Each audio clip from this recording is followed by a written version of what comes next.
आज के इस वीडियो में हम लोग क्लास 7 के एनसीईआरटी के मैथ्स बुक के फर्स्ट चैप्टर पूर्णांक के बारे में जानेंगे। तो पूर्णांक क्या है बच्चों? तो पूर्णांक पूर्ण संख्याओं और ऋणात्मक संख्याओं का एक संग्रह है। जैसे देखिए, यह एक संख्या रेखा है। इसमें राइट साइड में यानी दाहिने साइड में 1, 2, 3, 4, 5 इत्यादि यानी बहुत सारी संख्याएं होती हैं। इनमें प्लस का निशान छुपा होता है, तो इन्हें धनात्मक संख्या कहते हैं। और लेफ़्ट साइड में यानी बाएं तरफ में -1, -2, -3, -4, -5 इत्यादि अनंत संख्याएं होती हैं। इन्हें ऋणात्मक संख्या कहते हैं। और इस संख्या रेखा के बीच में यह शून्य होता है, जो न तो धनात्मक है न ही ऋणात्मक। तो इन्हें ही पूर्णांक कहते हैं। समझ में आया? गुड। अब प्रश्नावली 1.1 को देखिए। इसका फर्स्ट क्वेश्चन है, किसी विशिष्ट दिन विभिन्न स्थानों के तापमानों को डिग्री सेल्सियस, देखिए इसे डिग्री सेल्सियस कहते हैं, में निम्नलिखित संख्या रेखा द्वारा दर्शाया गया है। अब यहाँ पर देखिए संख्या रेखा है और इसमें अंक जो हैं वो देखिए 0 के दाहिनी तरफ में 5, 10, 15, 20, 25 दिए गए हैं और 0 के बाएं तरफ में 5, 10 ये सब संख्या लिखी हुई हैं। अब इसके ऊपर में कुछ जगहों के नाम हैं, जैसे लाहौल स्पीति, श्रीनगर, शिमला, ऊटी और बेंगलोर। इस संख्या रेखा को देखिए और इस पर अंकित स्थानों के तापमान लिखिए। अब संख्या रेखा को देख करके और चूँकि जगहों के नाम भी दिख रहे हैं तो आपको लिखने में आसानी हो जाएगी। तो उत्तर लिखिए। तो पहले बनाएंगे स्थान का कॉलम, फिर बनाएंगे तापमान का कॉलम। तो लाहौल स्पीति का कितना तापमान है? तो यहाँ पर जैसे कि अब संख्या रेखा में दिख रहा है अंक, यहाँ पर है -8 डिग्री सेल्सियस। ये तापमान लाहौल स्पीति का हो गया। श्रीनगर, इसका टेम्परेचर है -2 degree Celsius. Shimla 5 degree Celsius. Ooty, अब यहाँ पे जगह जो है का तापमान बढ़ता जा रहा है, 14 डिग्री सेल्सियस। और बेंगलोर 22 डिग्री सेल्सियस। क्लियर है? अब आइए बी में, उपर्युक्त स्थानों में से सबसे गर्म और सबसे ठंडे स्थानों के तापमानों में क्या अंतर है? अब देखिए, सबसे गर्म तो बेंगलोर है और सबसे ठंडा कौन है? लाहौल स्पीति है। तो बेंगलोर और लाहौल स्पीति के तापमानों में अंतर। अब बेंगलोर का टेम्परेचर कितना है? तो 22 डिग्री सेल्सियस और लाहौल स्पीति का -8 डिग्री सेल्सियस। तो अब यहाँ पर देखिए माइनस माइनस दिख रहा है, तो अगर कोष्टक को खोलेंगे तो यहाँ पर ये माइनस प्लस हो जाएगा। ठीक है, माइनस इंटू माइनस प्लस हो जाएगा। यहाँ पर आप एक रूल को समझ लीजिए, माइनस इंटू माइनस प्लस होता है, प्लस इंटू प्लस भी प्लस होता है, माइनस इंटू प्लस वो माइनस होता है और प्लस इंटू माइनस वो भी माइनस होता है। तो इसके हिसाब से यहाँ पर माइनस है और यहाँ पर कोष्टक में भी माइनस है, तो कोष्टक को खोलेंगे तो माइनस माइनस प्लस हो जाएगा। तो अब यहाँ देखिए कितना हो गया? 20 degree Celsius plus 8 degree Celsius, तो कितना हो गया? 30 डिग्री सेल्सियस। ये आपका आंसर हो गया। अब सी में आते हैं, लाहौल स्पीति एवं श्रीनगर के तापमानों में क्या अंतर है? उत्तर देखिए, लाहौल स्पीति का कितना टेम्परेचर है? तो -8 डिग्री सेल्सियस। और श्रीनगर का चूँकि अंतर करना है तो माइनस करेंगे, तो माइनस और कोष्टक में लिखेंगे -2 डिग्री सेल्सियस। अब -8 डिग्री सेल्सियस का तो सेम उतार देंगे क्योंकि वही रहेगा, उसके पहले कोई अंक भी निशान भी नहीं है प्लस माइनस का, तो माइनस है तो माइनस ही रहेगा। और यहाँ देखिए माइनस और फिर कोष्टक में माइनस है। अब कोष्टक को तोड़ेंगे तो माइनस माइनस प्लस हो जाता है, तो यहाँ पे हो जाएगा +2 डिग्री सेल्सियस। बराबर कितना हो गया? अब 8 में 2 को माइनस करेंगे तो यहाँ पे हो जाएगा 6 डिग्री सेल्सियस। और चूँकि यहाँ पर जो बड़ा अंक है 8, उसके पहले निशान है माइनस का, तो यहाँ पे हो जाएगा -6 डिग्री सेल्सियस। ये आपका आंसर हो गया। अब डी में आइए, क्या हम कह सकते हैं कि शिमला और श्रीनगर के तापमानों का योग शिमला के तापमान से कम है? क्या इन दोनों स्थानों के तापमानों का योग श्रीनगर के तापमान से भी कम है? अब उत्तर देखिए, इसमें शिमला और श्रीनगर के तापमानों का योग बताना है। तो कितना है? 5 डिग्री सेल्सियस शिमला का हो गया और श्रीनगर का हो गया। अब चूँकि योग में जोड़ेंगे तो यहाँ पर जोड़ हो जाएगा और प्लस, अब कोष्टक में क्या लिखेंगे? -2 डिग्री सेल्सियस। अब 5 डिग्री सेल्सियस को तो लिख देंगे और जैसे कि आपको बताया गया है प्लस इंटू माइनस माइनस, तो कोष्टक को खोल देंगे तो -2 डिग्री सेल्सियस हो जाएगा। अब 5 डिग्री सेल्सियस में 2 डिग्री सेल्सियस को घटाना है तो कितना हो जाएगा? 3 डिग्री सेल्सियस हो जाएगा। अब इन दोनों का तापमानों का योग श्रीनगर के तापमान से ज़्यादा है ना? बहुत अच्छा। अब प्रश्नावली 2 में आइए, किसी प्रश्नोत्तरी में सही उत्तर के लिए धनात्मक अंक दिए जाते हैं और गलत उत्तर के लिए ऋणात्मक अंक दिए जाते हैं। यदि 5 उत्तरोत्तर चक्करों यानी राउंड्स में जैक एक आदमी का नाम है, जैक द्वारा प्राप्त किए गए अंक 25, -5, -10, 15 और 10 थे, तो बताइए अंत में उसके अंकों का कुल योग कितना था? अब देखिए योग बताना है, तो उत्तर में आइए, जैक द्वारा प्राप्त किए गए कुल अंकों का योग। अब चूंकि क्वेश्चन में दिया हुआ है उन अंकों को यहाँ पर लगा देंगे तो बराबर कितना हो जाएगा? 25 प्लस कोष्टक में लिखेंगे -5 जोड़ कोष्टक -10 प्लस 15 प्लस 10।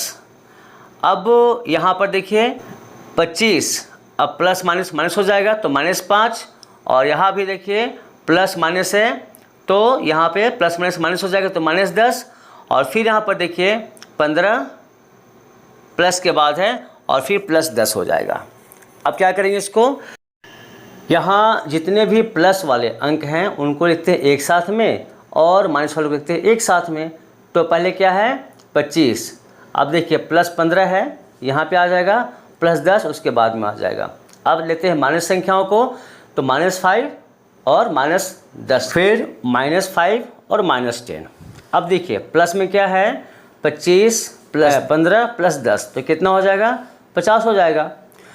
अब आते हैं माइनस की तरफ में, तो यहाँ पर -5 और -10 है, तो चूँकि अब माइनस माइनस कितना हो जाएगा? प्लस हो जाएगा, तो यहाँ पर 10 और 5 15 हो जाएगा।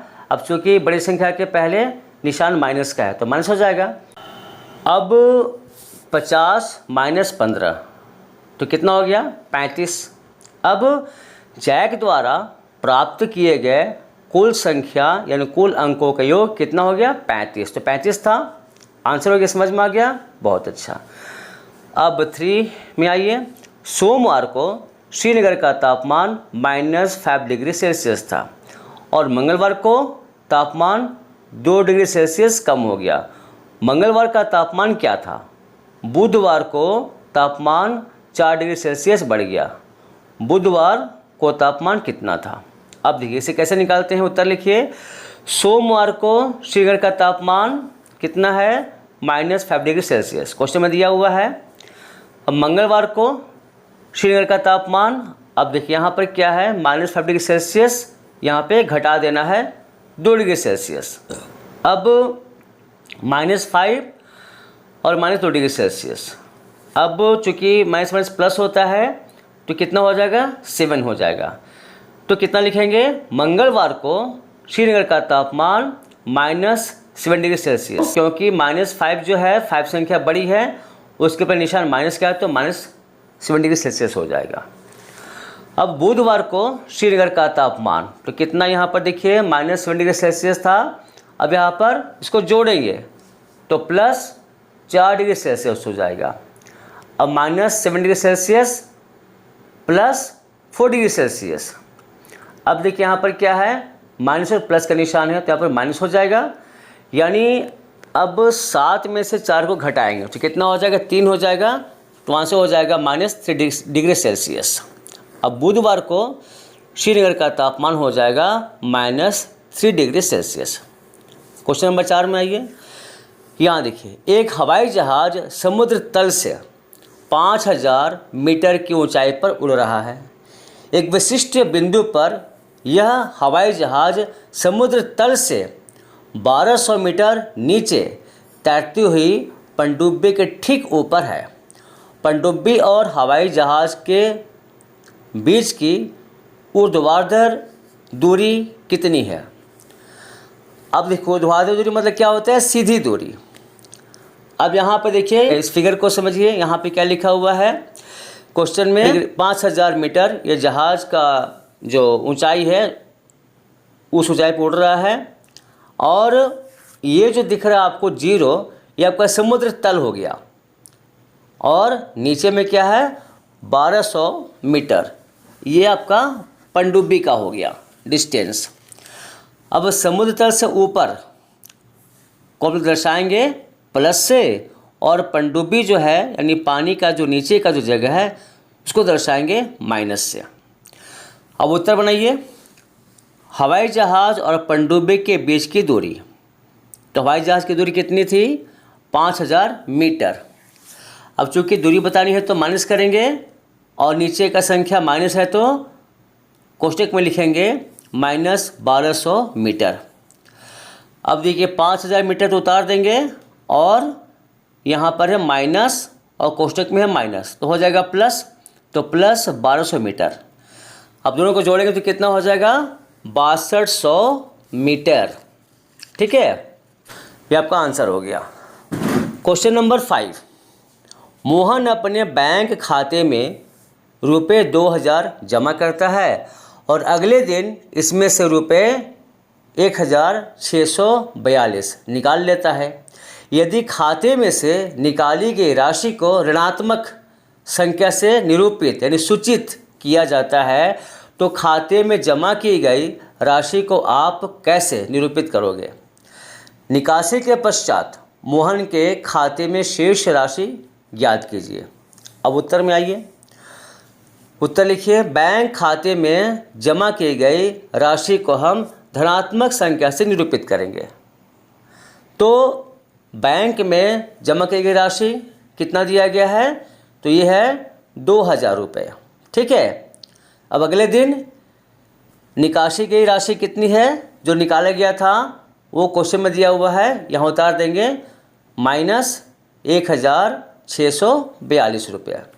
अब मोहन के खाते में शेष राशि, अब क्या करेंगे, 2000 में से घटा देंगे 1642 को, तो कितना आंसर हो जाएगा, ₹358। ये आपका आंसर हो गया। अब 6 में आइए। रीता बिंदु ए से पूर्व की ओर बिंदु बी तक 20 किलोमीटर की दूरी तय करती है। उसी सड़क के अनुदिश यानी उसी रास्ते वापस बिंदु बी से वह 30 किलोमीटर की दूरी पश्चिम की ओर तय करती है। यदि पूर्व की ओर तय की गई दूरी को धनात्मक पूर्णांक से निरूपित किया जाता है, तो पश्चिम की ओर तय की गई दूरी को आप कैसे निरूपित करोगे, यानी कैसे दर्शाएंगे? बिंदु ए से उसकी अंतिम स्थिति को किस पूर्णांक से निरूपित करोगे? अब देखिए यहाँ पर क्या है, ये फिगर बना हुआ है क्वेश्चन में। अब यहाँ देखिए क्या लिखा हुआ है, बाएं तरफ में पश्चिम है और दाहिने तरफ में पूरब है, और बीच में क्या है, यहाँ पर देखिए ए है बी है। अब जैसे कि क्वेश्चन बताया गया है, ए से बी की दूरी कितना है, 20 किलोमीटर, तो 20 किलोमीटर हो गया। यानी जो रीता है वो ए से स्टार्ट करती है चलना और बी तक चलती है, तो कितने किलोमीटर चली, 20 किलोमीटर। उत्तर लिखिए, बिंदु बी तक का पूर्णांक कितना हो गया, +20 यानी 20 किलोमीटर हो गया। अब रीता के द्वारा बिंदु बी से पश्चिम की ओर तय की गई दूरी, ये कितना हो जाएगा, -30 हो जाएगा, क्योंकि पश्चिम की ओर ऋणात्मक है तो घटाव हो जाएगा, तो -30 हो जाएगा। अब बिंदु ए से पश्चिम की ओर रीता की अंतिम स्थिति पर तय की गई दूरी। अब यहाँ पे +20 है तो +20 कर देंगे और दूरी को जोड़ना है तो प्लस कर देंगे। और कितना दिखाया गया है पश्चिम की ओर -30, तो यहाँ लिख देंगे -30। अब 20 और प्लस माइनस माइनस हो जाता है, अब यहाँ पे हो जाएगा 30। तो अब 23 में से 20 को घटाएंगे तो कितना हो जाएगा 10। और चूँकि जो माइनस का जो निशान है वो 23 बड़ी संख्या है, इसे यहाँ पर -10 हो जाएगा। ठीक है, इसलिए बिंदु ए से रीता की अंतिम स्थिति को -10 पूर्णांक से निरूपित करेंगे। समझ में आ गया? गुड। 7, किसी मायावी वर्ग में प्रत्येक पंक्ति, प्रत्येक स्तंभ एवं प्रत्येक विकर्ण की संख्याओं का योग समान होता है। बताइए निम्नलिखित में से कौन सा वर्ग एक मायावी वर्ग है? अब देखिए, पहले समझिए कि स्तंभ क्या होता है। तो स्तंभ यहाँ पर देखिए, आपको ऊपर से नीचे जो दिख रहे हैं, जो रेखाएं दिख रही हैं वो स्तंभ है। और पंक्ति क्या है, आपको बाएं से दाहिने ओर गया, ये पंक्ति हो गई। यहाँ पे 3 पंक्तियाँ हैं और 3 स्तंभ हो गया। और विकर्ण क्या हो गया, वो आपको यहाँ देखिए कोना से कोना तक, एक कोने से दूसरे कोने तक की संख्याओं को, रेखाओं को बोलते हैं विकर्ण। स्पष्ट हो गया? अब आइए यहाँ पर देखिए, पहले वर्ग में क्या लिखा हुआ है। पहले वर्ग में है आपका 5, फिर -1, फिर -4। दूसरे में लिखा हुआ है -5, -2, 7। फिर नीचे में लिखा हुआ है 0, 3 और फिर है -3। तो ऐसे देखते हैं, इसे खेलें और बनाएं कैसे क्या है। अब उत्तर देखिए, पंक्ति 1 में कितना लिखा हुआ है। पंक्ति 1 में जो संख्याएं हैं वो हैं 5 प्लस, अब कितना है -1, तो कोष्टक में लिखेंगे -1, फिर प्लस, फिर कोष्टक में लिखेंगे -4। अब 5 और प्लस माइनस हो जाएगा माइनस, तो -1 हो जाएगा। फिर यहाँ प्लस है और कोष्टक का माइनस है, कोष्टक को तोड़ेंगे तो कितना हो जाएगा, प्लस माइनस माइनस हो जाएगा, तो -4 हो जाएगा। अब देखिए यहाँ पर है 5 और माइनस प्लस होता है, तो 4 1 5 हो गया। और 4 चूँकि बड़ी संख्या है, इसके ऊपर निशान माइनस का है तो -5 हो जाएगा। तो 5 - 5 0 हो गया। अब दूसरी पंक्ति में क्या है, जो संख्या है वो है -5 प्लस, ब्रैकेट में लिखेंगे -2 प्लस 7। अब -5 के नीचे -5 आ जाएगा और प्लस माइनस का हो जाएगा -2 प्लस 7 हो जाएगा। अब यहाँ पे देखिए, यहाँ पर माइनस और माइनस है तो प्लस हो जाएगा। अब यहाँ पर 5 और 2 7 हो गया और प्लस 7 हो गया। अब यहाँ पर -7 और +7 कितना होगा बराबर, वो 0 हो गया।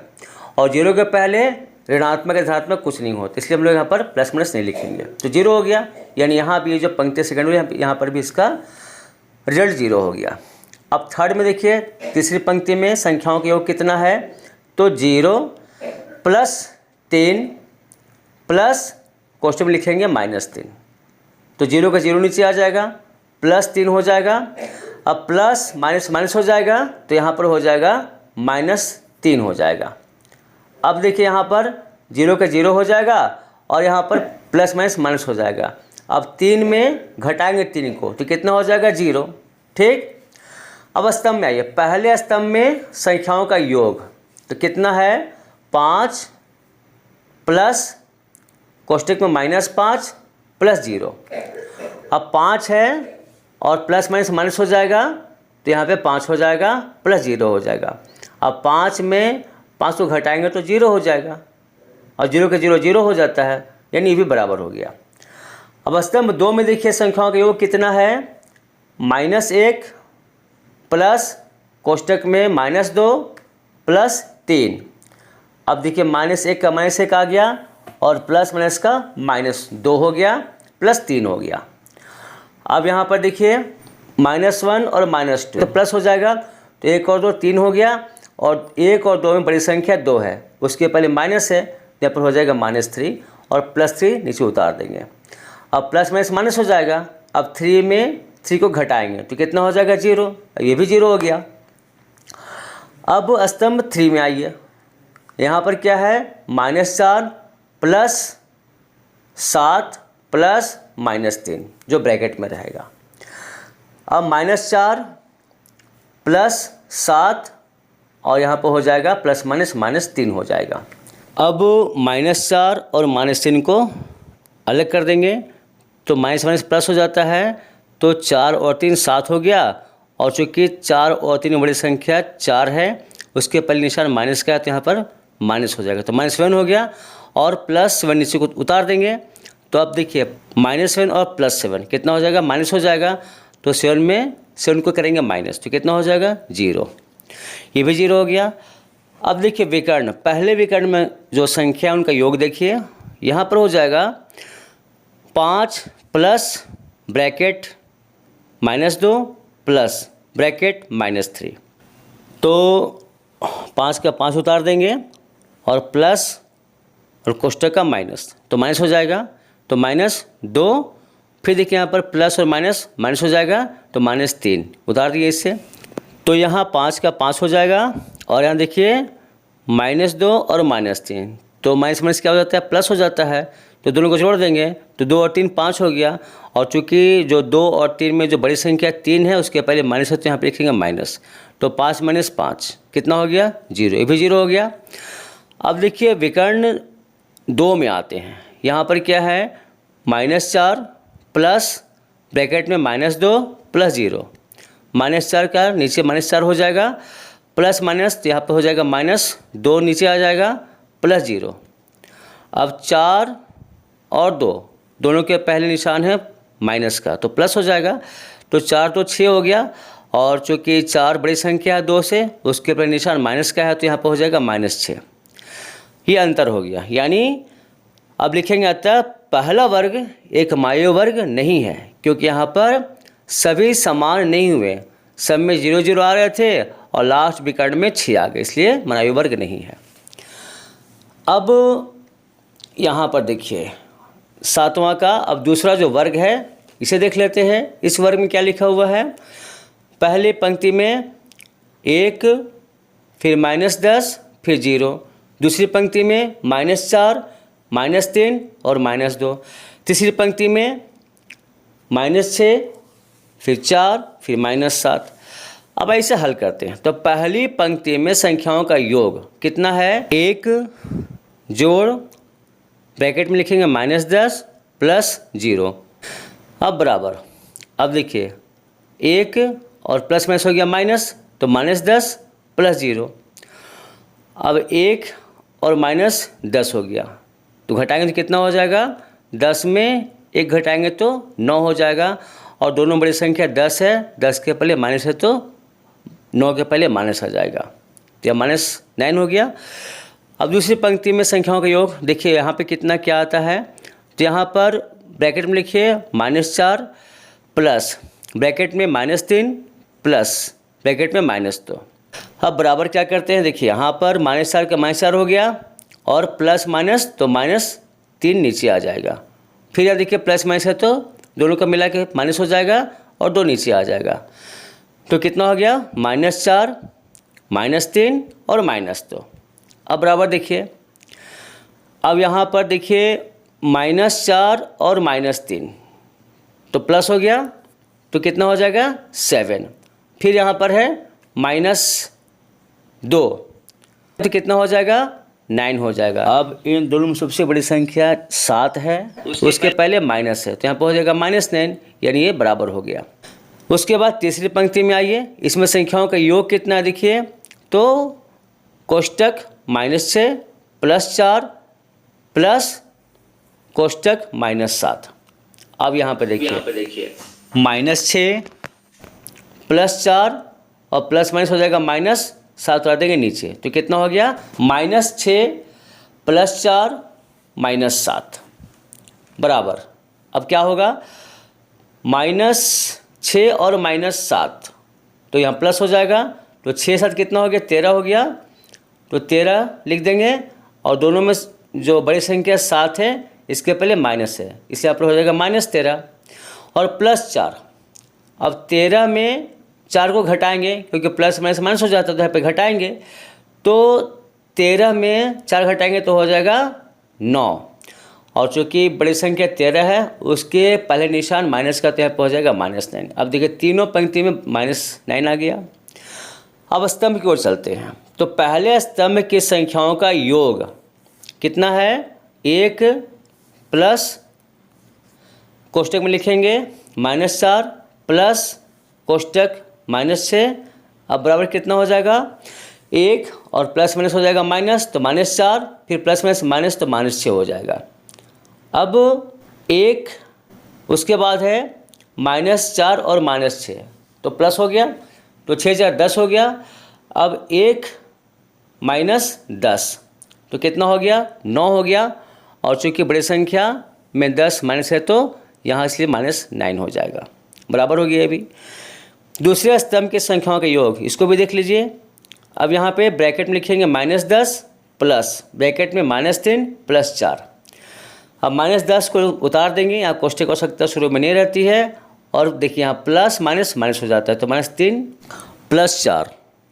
अब देखिए यहाँ पर -10 और -3, तो माइनस प्लस हो गया, तो 10 और 3 13 हो गया, तो -13 हो गया प्लस 4। अब 13 में चूँकि प्लस माइनस माइनस से घटाएंगे इसे, तो 13 में 4 घटाएंगे कितना हो जाएगा, 9 हो जाएगा, और चूँकि बड़े संख्या के पहले निशान माइनस का, तो आप लिखेंगे -9। अब तीसरे स्तंभ के संख्याओं का योग कितना है, तो 0 प्लस ब्रैकेट -2 प्लस ब्रैकेट -7। अब 0 का 0 आ गया, प्लस माइनस माइनस 2 उतार देंगे, फिर देखिए प्लस माइनस माइनस से 7 उतार देंगे। अब यहाँ पर चूँकि -2 और -7 तो प्लस हो जाएगा, तो 7 2 9 हो गया, और चूँकि बड़ी संख्या 7 है उसके अपने निशान माइनस का, तो लिखेंगे -9। ये बराबर हो गया। अब विकर्ण की ओर आते हैं, तो पहली विकर्ण की संख्याओं का योग 1 प्लस ब्रैकेट में -3 प्लस ब्रैकेट में -7, 1 का 1 आ जाएगा, प्लस माइनस माइनस हो गया, 3 को उतार दिए नीचे, फिर प्लस माइनस माइनस 7 आ गया नीचे। अब यहाँ पर देखिए 1 और यहाँ पर -3 और -7, तो प्लस हो जाएगा, तो 10 हो जाएगा, तो 1 - 10 कितना हो गया, 9 हो गया। अब चूँकि बड़ी संख्या 10 है उसके पहले माइनस है, तो यहाँ -9 हो जाएगा।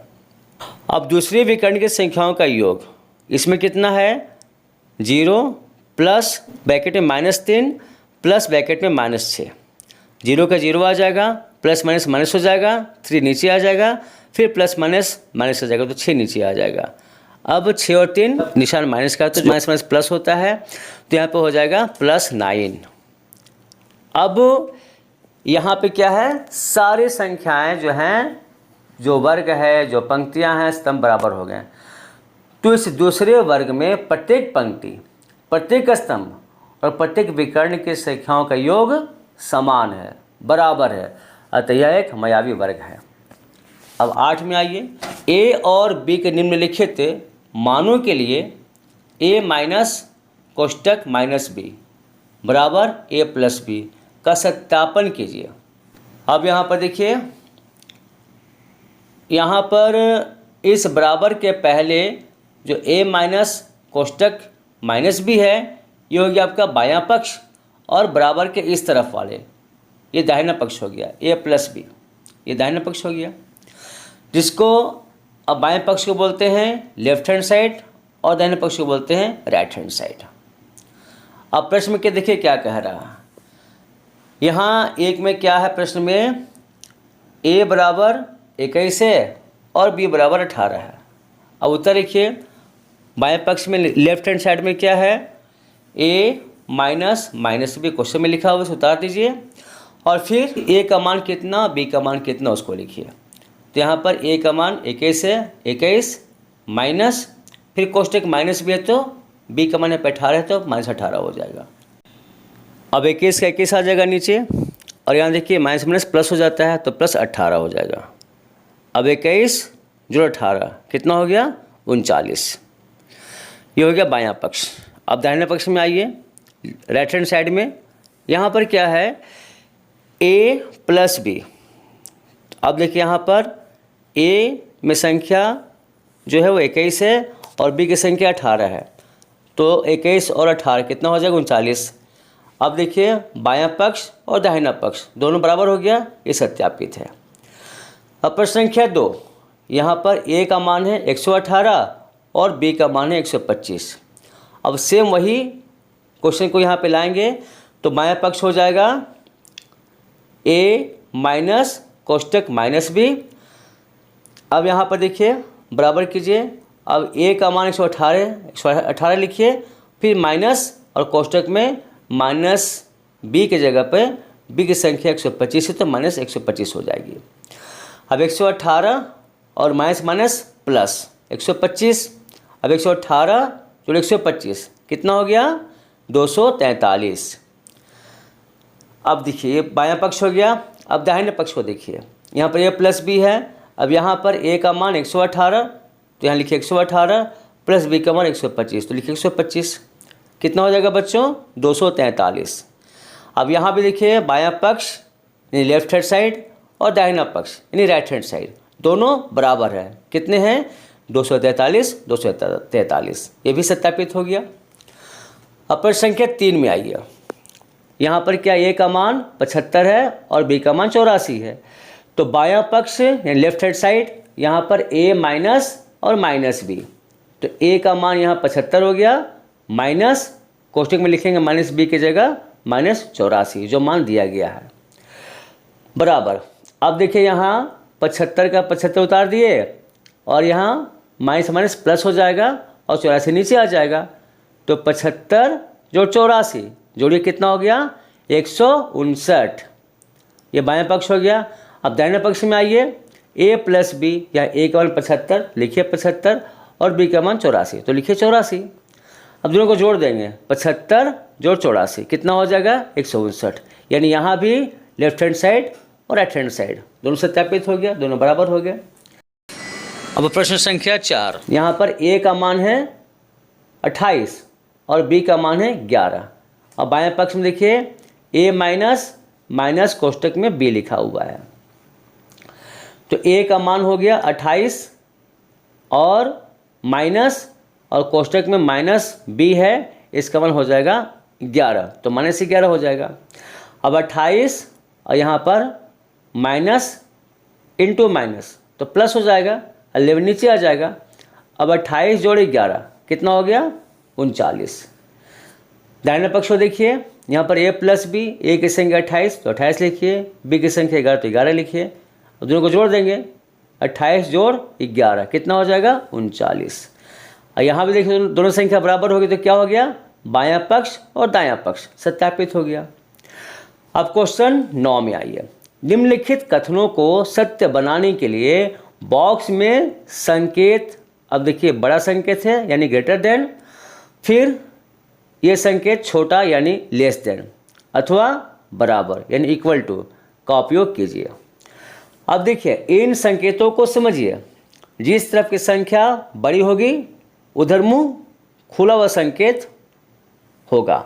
जैसे अब देखिए यहाँ पर 2 और 1 में बड़ी संख्या कौन सी, 2 है, तो बॉक्स में देखिए मुंह खुला हुआ है एरो का, तो यहाँ पर हो जाएगा 2 संख्या बड़ी है, 1 संख्या छोटी है, तो यहाँ 2 बड़ी संख्या है, इसलिए 2 की तरफ बॉक्स के अंदर का संकेत का मुंह खुला हुआ है, और 1 संख्या छोटी है इसलिए इस तरफ के संकेत का मुंह बंद है। और जब दोनों तरफ की संख्या बराबर होगी तो बराबर का चिन्ह का प्रयोग होगा। जैसे 10 बराबर 10 दोनों से बराबर होगी। अब आइए इन्हें हल करके देखते हैं कि दोनों तरफ की संख्याएं बड़ी हैं कि छोटी हैं कि बराबर हैं। क्वेश्चन नंबर ए, ब्रैकेट में -8 प्लस ब्रैकेट में -4, और यहाँ पर इस तरफ में दाहिने तरफ में हो जाएगा -4 और फिर यहाँ पर माइनस कोष्टक में हो जाएगा -4। अब इधर आकर देखिए, इधर क्या है, -8 को उतार देंगे, प्लस माइनस होता है -4 नीचे उतार देंगे। अब इस तरफ में देखिए -8 उतार देंगे नीचे और माइनस माइनस प्लस होता है तो +4 हो जाएगा। अब यहाँ पर देखिए नीचे में -8 और -4, तो माइनस माइनस प्लस हो जाता है तो जुटेगा, तो 12 हो जाएगा। 8 4 12, और चूँकि 8 बड़ी संख्या है 4 से, इसके पहले निशान माइनस का है तो -12 हो जाएगा। और इस तरफ में -8 और -4 है, तो यहाँ पर माइनस हो जाएगा। अब 8 में 4 घटाएंगे तो 4 हो जाएगा, और बड़ी संख्या 8 है, उसके पहले माइनस, यहाँ पर -4 हो जाएगा। अब देखिए यहाँ पर -12 और -4 दोनों में बड़ा कौन हुआ? अब देखिए धनात्मक में बड़ी संख्या होती 12, यहाँ पर ऋणात्मक है, तो जो संख्या बढ़ती जाएगी उतनी संख्या छोटी होती जाती है, तो यहाँ पर -12 जो छोटी संख्या हो जाएगी और -4 बड़ी संख्या हो जाएगी। इसलिए -12 की तरफ का बॉक्स में जो निशान है, इधर का मुंह बंद है और -4 की तरफ मुंह खुला हुआ है, यानी इधर -4 बड़ा हो गया।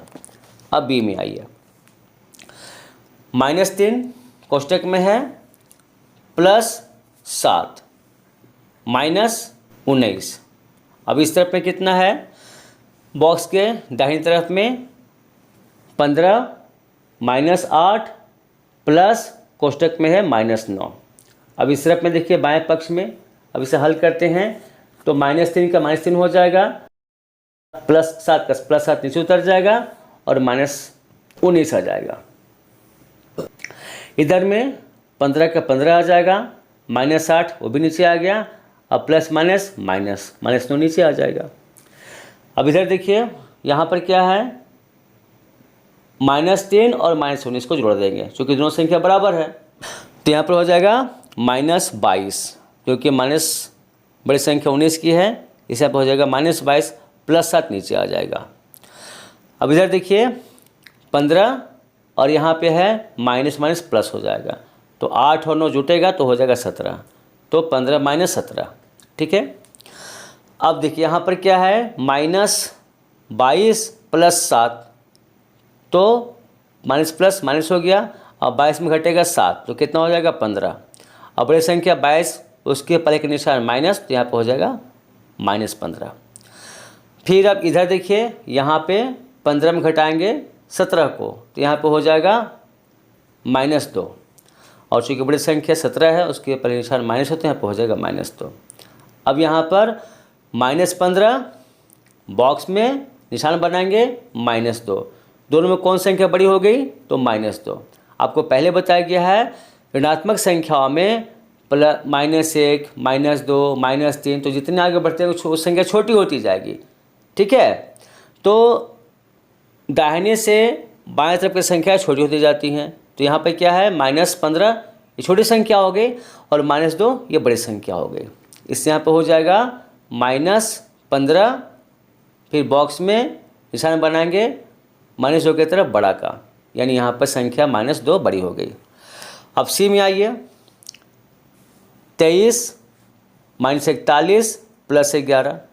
अब देखिए यहाँ पर 23 और 11 दोनों के पहले संख्या प्लस की है, एक इसके पहले संख्या प्लस का छुपा होता है। अब यहाँ पे 23 और 11 कितना हो गया, 34 -41। इधर में आ जाइए, अब यहाँ पर क्या है, 23 -41 -11। अब यहाँ पर 23 का 23 आ गया और यहाँ माइनस माइनस प्लस हो जाएगा, 41 + 11 52 हो जाएगा। इधर देखिए बाएं तरफ में, तो यहाँ पर 34 -41, अब 41 में घटाएंगे 34 को तो हो जाएगा -7। फिर यहाँ ब्लैक के बॉक्स की इस तरफ में दाहिनी तरफ में यहाँ पर है 23 - 52, यानी घटाना है, तो 52 में घटाएंगे 23 को तो हो जाएगा 29।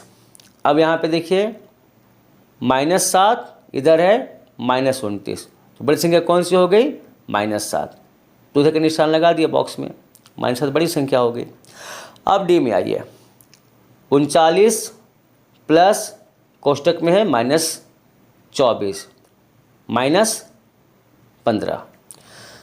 बॉक्स के बाद इधर की संख्या देखिए दाहिनी तरफ की, तो 36 प्लस कोष्टक -52 माइनस कोष्टक में है -36। अब इधर देख लीजिए 39, अब प्लस माइनस हो जाएगा माइनस, 24 आ जाएगा नीचे, -15। ये नीचे आ जाएगा।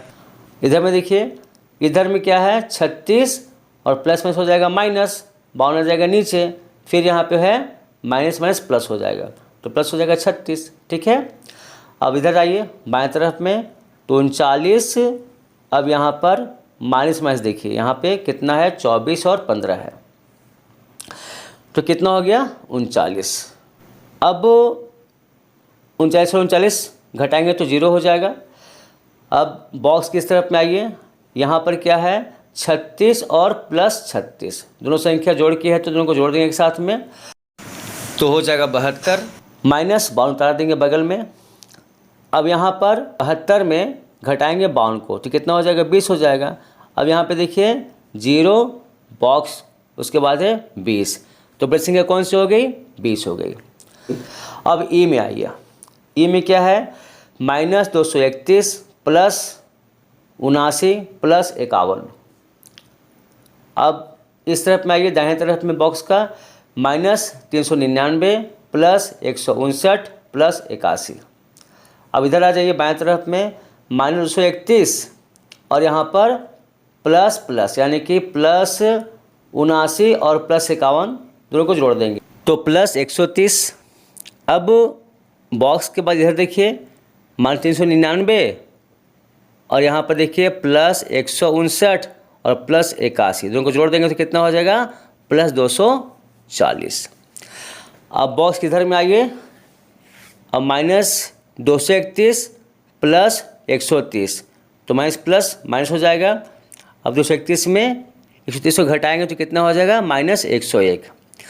बॉक्स के बाद इधर देखिए संख्या माइनस 399 प्लस 240, प्लस माइनस हो जाएगा माइनस, तो 399 में 240 को घटाएंगे तो कितना हो जाएगा 159। अब यहाँ पे देखिए माइनस 101, ये संख्या बड़ी हो गई किससे माइनस 159 से। अब देखिए क्वेश्चन नंबर 10 में आइए, पानी के एक तालाब में अंदर की ओर सीढ़ियाँ हैं, एक बंदर सबसे ऊपर वाली सीढ़ी यानी पहली सीढ़ी पर बैठा हुआ है, पानी 9वीं सीढ़ी पर है। अब देखिए एक में क्या क्वेश्चन है, वह एक छलांग में 3 सीढ़ियाँ नीचे की ओर और अगली छलांग में 2 सीढ़ियाँ ऊपर की ओर जाता है, कितनी छलांगों में वह पानी के स्तर तक पहुंच जाएगा। अब देखिए चूँकि यहाँ आप देख रहे हैं जैसा कि पिक्चर में बताया गया है, यहाँ पर देखिए बंदर छलांग लगा रहा है, तो ये पहली सीढ़ी है, ये दूसरी है, ये तीसरी है और चौथी है। अब पहली से छलांग लगाता है तो 1 2 3 कितना 4 में पहुँच जाएगा, तो पहली से प्लस 3 छलांग तो कितना हो जाएगा, पहली छलांग में वो हो जाएगा 1 प्लस 3, तो हो जाएगा वो बंदर पहुँचेगा चौथी सीढ़ी पर। अब दूसरी छलांग में क्या होता है, चौथी सीढ़ी है, अब ऊपर की ओर लगेगा 2 छलांग तो घटाएंगे तो हो जाएगा -2, तो यहाँ पे हो जाएगा दूसरी छलांग में वो बंदर पहुँचेगा दूसरी सीढ़ी पर। अब उसी के हिसाब से हम लोग प्लस माइनस करते जाएंगे, +3 -2 करते जाएंगे। तो तीसरे छलांग पर क्या हो जाएगा, अब चूँकि दूसरी सीढ़ी पर था और +3 तो कितना हो गया 5वीं सीढ़ी पर हो गया। चौथी छलांग में वो बंदर जो है 5वीं सीढ़ी पर है और छलांग लगाया ऊपर की ओर तो माइनस हो गया 2, तो 5 - 2 कितना हो जाएगा 3, तो हो जाएगा वो तीसरी सीढ़ी पर बंदर। 5वीं छलांग पर तीसरी सीढ़ी पर था, प्लस नीचे की ओर गया तो हो गया +3, तो 3 3 6 हो गया। अब यह बंदर छठवीं सीढ़ी पर है। अब छठी छलांग में क्या हो गया, 6 पे था ही और 6 फिर ऊपर को लगाया छलांग तो हो गया -2, तो 6 - 2 वो पहुंच गया चौथी सीढ़ी पर।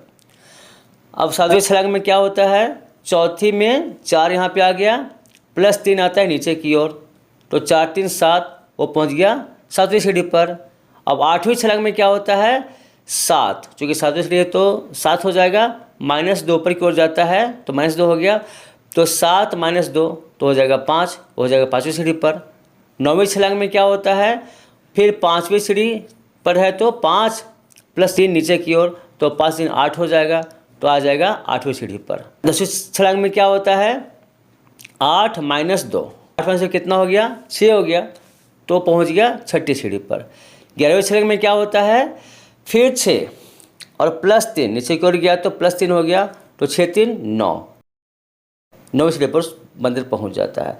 अतः 11वीं छलांगों में वह बंदर पानी के स्तर तक पहुंच जाएगा।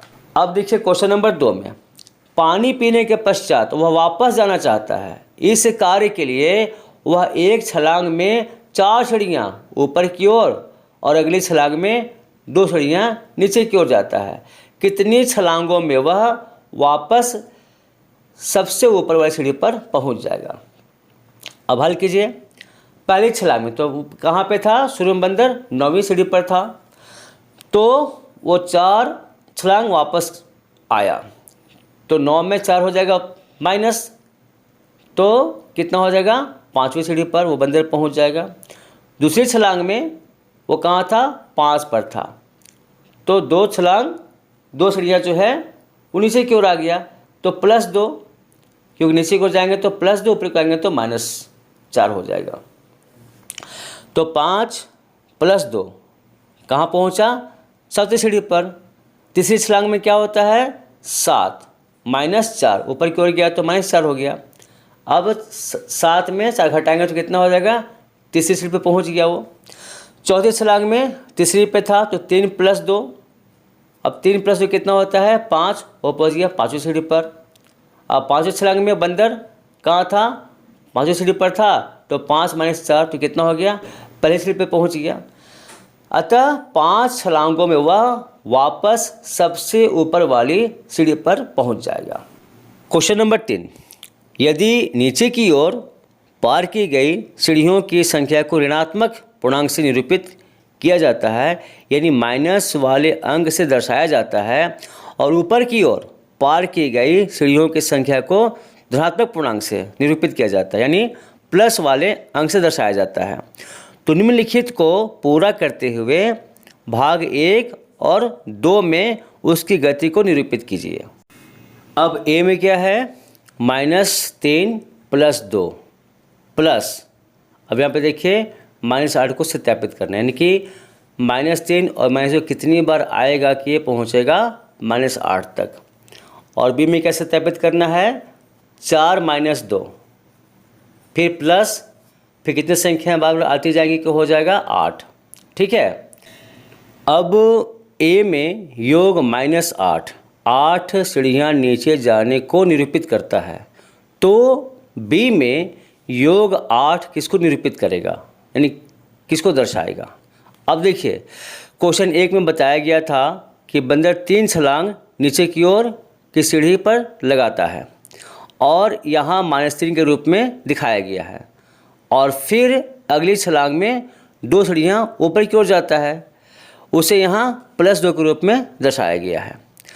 तो प्रश्न 1 के उत्तर में आपको बताया गया है कि वह बंदर टोटल 11 छलांग में 9वीं सीढ़ी पर पहुँचता है, तो यहाँ भी ए में -3 + 2 को 11 बार लिखना है। आइए हल करते हैं। तो हल में क्या हो जाएगा, देखिए यहाँ पर -3 + 2 -3 + 2 -3 + 2 -3 + 2 -3 + 2 -3, इनको जोड़िए, देखिए 11 छलांगें हो गई, 1 2 3 4 5 6 7 8 9 10 11। अब देखिए तो यहाँ -3 6 बार आया है, तो लिखिए -3 × 6, और फिर +2 5 बार आया, देखिए आया ना 5 बार, तो लिखिए +2 × 5। अब -3 × 6, तो 6 से गुणा करेंगे 3 को तो हो जाएगा 18, 6 3 18, तो -18 हो जाएगा, और यहाँ प्लस है 2 × 5, तो 2 5 से 10, तो -18 + 10। अब प्लस माइनस हो गया, तो 18 में घटाएंगे 10 को, तो कितना हो जाएगा -8। इस तरह ए में -3 + 2 को टोटल 11 बार लिखने से इसका योग 8 आया, और यह 8 सीढ़ियाँ नीचे जाने को निरूपित करता है। अब बी 4 - 2 प्लस यहाँ पे खाली स्थान है, यानी कितनी बार लगाएगा छलांग की, वो 8 तक पहुँचेगा, तो बराबर 8 को देखिए। तो आपको पता है कि प्रश्न संख्या 2 में बंदर एक छलांग में 4 सीढ़ियाँ ऊपर की ओर और अगली छलांग में 2 सीढ़ियाँ नीचे की ओर जाता है। तो ऊपर की सीढ़ी के लिए +4 और नीचे की सीढ़ी के लिए -2 इस प्रश्न में दर्शाया गया है। तो आपको आंसर में याद होगा कि कुल 5 छलांग में वह ऊपरी सीढ़ी पर पहुंच जाता है। तो यहाँ भी हम लोग 4 - 2 को कुल 5 बार लिखेंगे, तो आंसर 8 आ जाएगा। हल कीजिए। 4 - 2 + 4 - 2 + 4 टोटल 5 हो गए, 5 बार हो गया। अब इसको जोड़ दीजिए। तो पहले तीनों 4 को जोड़िए तो 12 आएगा, और -2 को जोड़ेंगे तो 4 आएगा, यानी -4 आ जाएगा, यानी -2 और -2 को जोड़ेंगे तो -4 आ जाएगा। अब 12 - 4 तो कितना हो जाएगा, 8 हो जाएगा। देखिए इस बी प्रश्न का योग 8 आ गया ना। तो प्रश्न संख्या बी में योग 8 ऊपर की सीढ़ी की ओर जाने को निरूपित करता है। तो इस क्लास 7 की एनसीईआरटी की गणित किताब की प्रश्नावली 1.1 का पूरा हल यह कंप्लीट हो गया। अब अगर आप फर्स्ट टाइम मेरे वीडियो पे आए हैं तो सब्सक्राइब कर दीजिए, और वीडियो कैसी लगी है इसका आप कमेंट बॉक्स में ज़रूर लिखेंगे। जहाँ पे दिक्कत हो आप कमेंट कीजिएगा, मैं आपको बता दूंगा, और इसे लाइक ज़रूर कीजिएगा।